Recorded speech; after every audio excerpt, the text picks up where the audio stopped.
Greetings. In this video, I want to help you troubleshoot any space heater that keeps turning off when you're using it. And this is very quite familiar with space heaters. On this particular one is a PTC ceramic space heater, pretty generic one. And what happened with me is I had it on an extension cord and I had it plugged up like onto one of these, and this is like an office grade extension cord.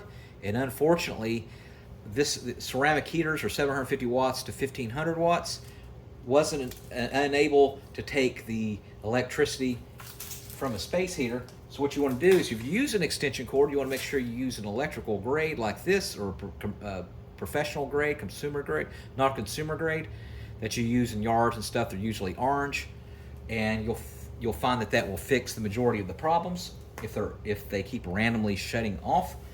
Next thing, what I want you to do is make sure that the power outlet that you have it is actually working. Hook another device up. So for example, I have a hair dryer connected. It works fine.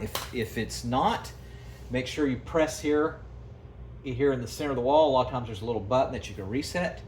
Or if it's tripped up the outlet altogether, go in your home and then untrip it from the little electrical box. Next thing, what I want you to do is examine your cord to make sure that there's no kinks or breaks or tears or anything like that. If so, you might need to replace the cord itself or just get a new ceramic heater. All right, after you've tried that, what I want you to try next is look at the very bottom of it, make sure it's off. And this is called a little tip switch. And what the tip switch is for is if it falls, it'll automatically turn off. So it's to protect you from heating or causing a fire or something like that. Make sure that your space heater is not on like a comforter or a bed or something like that, or if there's nothing underneath of it like coins or something. A lot of times that will make it not work. For demonstration purposes, you can use tape and tape it and keep an eye on it.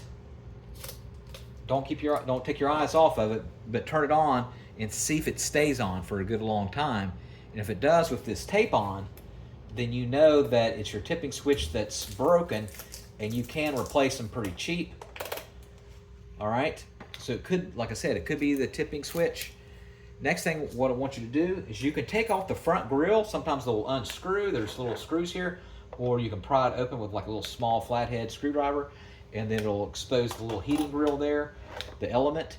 And what you can do is you can get compressed air, or you can get a brush while it's unplugged, and then brush all the dust out. You can get compressed air, or you can use a hair dryer, and you go to the front and back of it.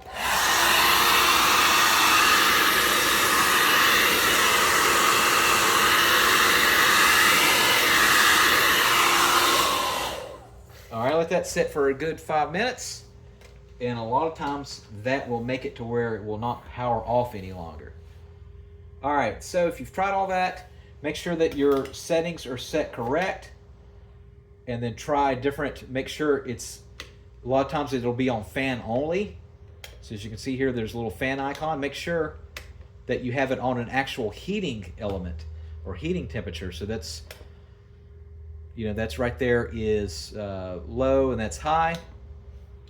And then as you can see here, this goes temperature wise all the way down to negative.